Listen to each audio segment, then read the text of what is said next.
Hey everyone, and welcome.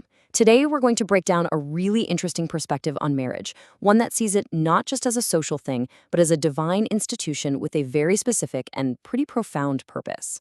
We're going to walk through this viewpoint slide by slide to really get to the heart of its core beliefs. Okay, let's just dive right in with the quote that really sets the whole stage. According to the source material, this isn't just a nice little saying, it's the absolute foundation of the whole idea. It suggests that marriage isn't just a choice you make, but it's about discovering something that is fundamentally good and, divinely stamped with approval. So let's dig into that first big idea. What does a divine foundation really mean in this context? Let's unpack that. Right off the bat, the source makes this super important distinction. From this point of view, marriage is so much more than a legal document or a social custom. It's seen as a spiritual covenant, something that was actually designed to be a core part of a well-lived life. So that kind of brings up a big question, right? If marriage is this divine good, what's it for? What problem, if any, is it supposed to solve? What's the whole point of the partnership?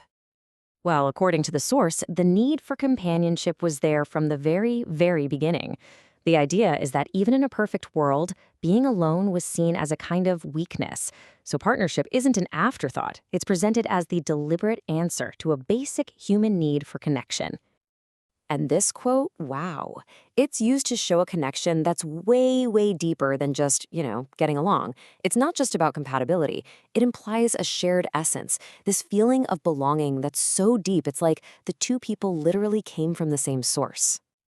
And that leads us to this really crucial concept in the text, this idea of being incomplete.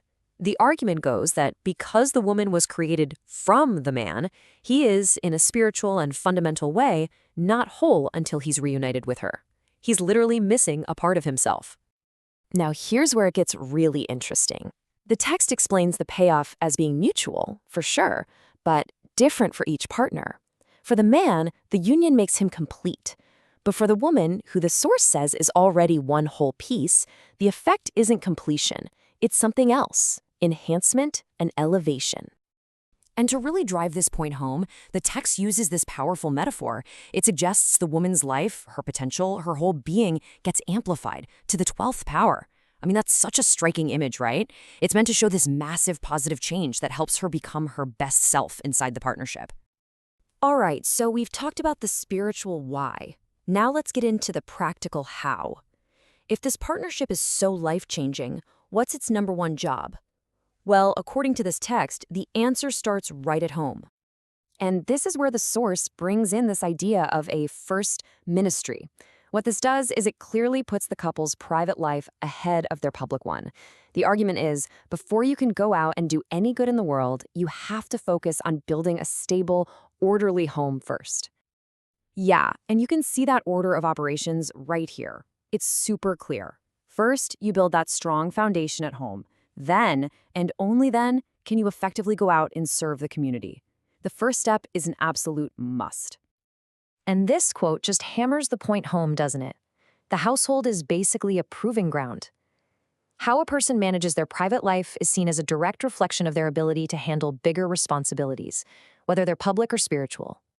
Okay, so if the partnership is this important and your home is the proving ground, it just makes sense that choosing the right person, your teammate, is maybe the single most critical decision you can make. So then the text asks this really important question, right? It sets up this big contrast between what it would call shallow reasons for getting together and the deeper, more lasting reasons it says you should look for. And here's the breakdown. The source puts these motivations side by side, and the contrast is pretty stark. It's a warning against making choices based on lust, or just because you're lonely, or because you feel like you have to settle. Instead, it pushes for a partnership built on real companionship, teamwork, and genuine mutual affection. You see this phrase, teamwork makes the dream work, and it feels so modern, right? It's kind of surprising to see it here. But it's used to make a really important point. That in a real partnership, you get past rigid roles. When you're a team, it's not about his job or her job. It's about sharing the load to do what's best for everyone. So what does a good partner look like? Well, the source gives us this incredible checklist. A partner isn't someone you need to fix or someone you need to parent. They're your biggest supporter, your spiritual confidant, your best friend, and your lover. And maybe the most telling thing of all, being with them should just feel like coming home. And, the text doesn't shy away from physical intimacy either. It frames marriage as the one place where intimacy is undefiled. The idea here is that this creates a relationship that's seen as both spiritually clean and physically safe, free from all the baggage and worry that can come with intimacy outside of that kind of commitment.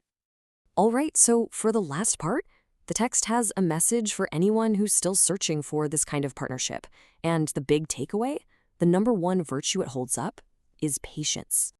But this isn't just about passively waiting around. Actually, it's a pretty empowering piece of advice. It basically says your life, your readiness, shouldn't be held hostage by someone else's indecision.